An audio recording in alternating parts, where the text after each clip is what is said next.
There's not an overall diagnosis for Abigail, but in the 2 years since her birth, her challenges have been many. She has microcephaly, has a very severe vision impairment in both eyes, was born deaf, is developmentally impaired, and in general is small for her age, and there remain more challenges still on the horizon. Yet despite all this, Abigail seems pretty determined and has made it clear that she's going to do things her own way. She received her cochlear implant in 2009 and has since shown that she intends to use her new hearing to help her navigate the challenges of her world. Her parents are convinced that gaining sound has validated what she can see, and that her cochlear implants have brought her out of the silence and are bringing her out of the darkness. And for Abigail, whether or not medically they're connected really doesn't matter. What does matter is that Abigail herself believes they are. Hello, I'm Don Moore. This is my wife Angela, our son DJ, and this is our sweet Abigail. And our hearing journey began before Abigail was born. Abigail has an undiagnosed genetic condition. She has microcephaly. She is deaf as well as blind.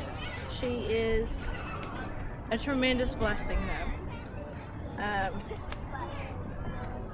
We knew that Abigail was deaf from birth, which was devastating because we had already been told she was blind.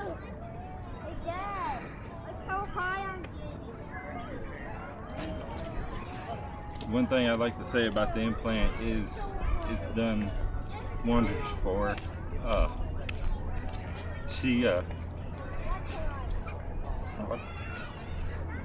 After she got her implant, she started to come around in all aspects. It seems like her vision has gotten much better somehow. I can't explain it. Maybe a doctor can.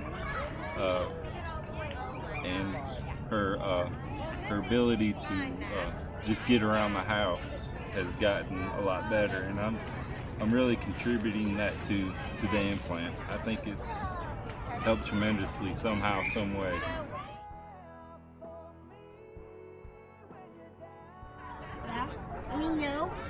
I have a dream of one day going with Abigail to buy her wedding dress.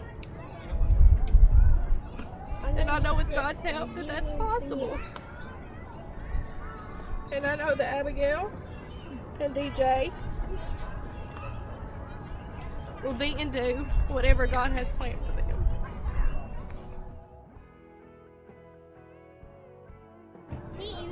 It's nice to be around people that you have something in common with. That when you go to a park and people stare at you, but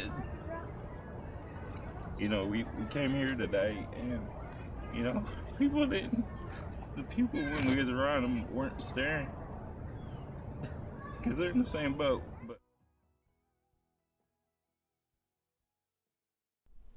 The stories you've seen tonight are true success stories. They're the stories of children who have had hearing restored because they received cochlear implants.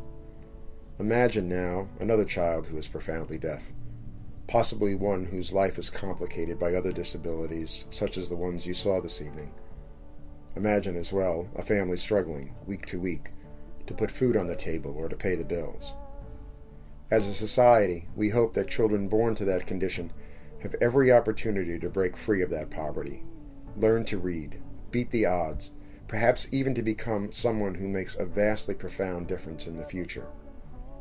Yet the very services that could enable that are not provided to the child.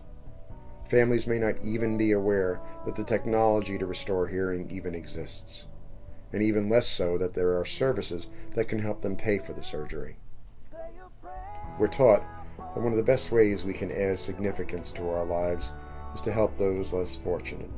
Please, help us to help these children, and thank you.